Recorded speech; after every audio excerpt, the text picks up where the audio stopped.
नमस्कार दोस्तों, मेरा नाम डॉक्टर निखिल अजमेरा है और मैं संतोष दुर्लभ जी मेमोरियल हॉस्पिटल में as head of the department critical care के रूप में कार्यरत हूँ।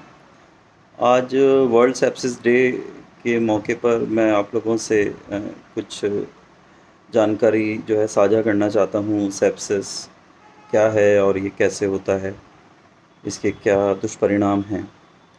सेप्सिस एक तरह का बॉडी का रिस्पॉन्स है। बेसिकली किसी भी तरह का जब कोई इन्फेक्शन शरीर के अंदर होता है तो उसकी वजह से हमारी बॉडी जो है उसके अगेंस्ट, उसके विरुद्ध जो है काम करती है ताकि उस संक्रमण से निजात हमारी बॉडी पा सके। और इसकी वजह से हमारी जो बॉडी का रिस्पॉन्स है वो इस रूप में परिलक्षित होता है। सेप्सिस किसी भी अंग के अंदर हो सकता है, किसी भी खून के अंदर, ब्लड के अंदर, हमारे यूरिन के अंदर, शरीर के किसी भी अंग में, दिमाग में, फेफड़ों में, आंतों के अंदर, या हमारे जो हाथ पांव है वहाँ पर भी जो है इन्फेक्शन हो सकता है।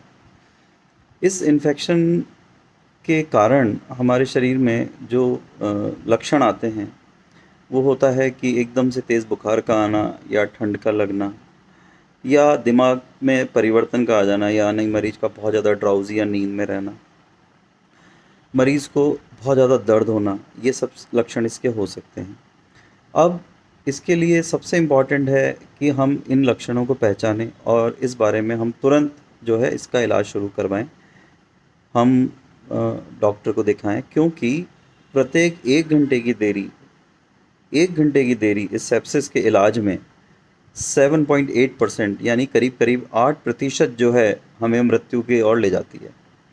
तो ये संक्रमण जो है वो शरीर में बहुत कम भी मात्रा में भी हो सकता है, और जब ये बहुत ज़्यादा मात्रा में होता है तो इसकी वजह से हमारे जो अंग हैं वो काम करना बंद कर देते हैं।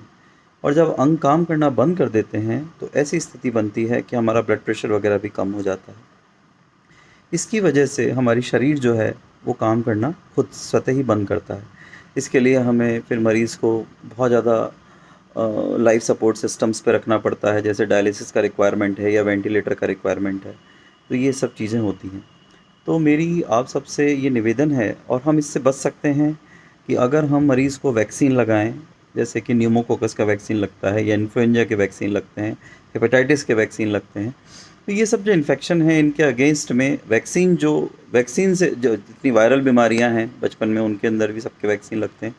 तो हमें जो है वैक्सीन जो है उसका लगवाना है और इस बीमारी को पहचानना है। और सबसे इम्पॉर्टेंट चीज़ है, हमें हाइजीन का ध्यान रखना है। हैंड हाइजीन जो है, यानी अपने हाथ जो हैं हमेशा हमें साफ़ रखने हैं, क्योंकि ये बहुत ज़रूरी है इन्फेक्शन से बचने के लिए। धन्यवाद।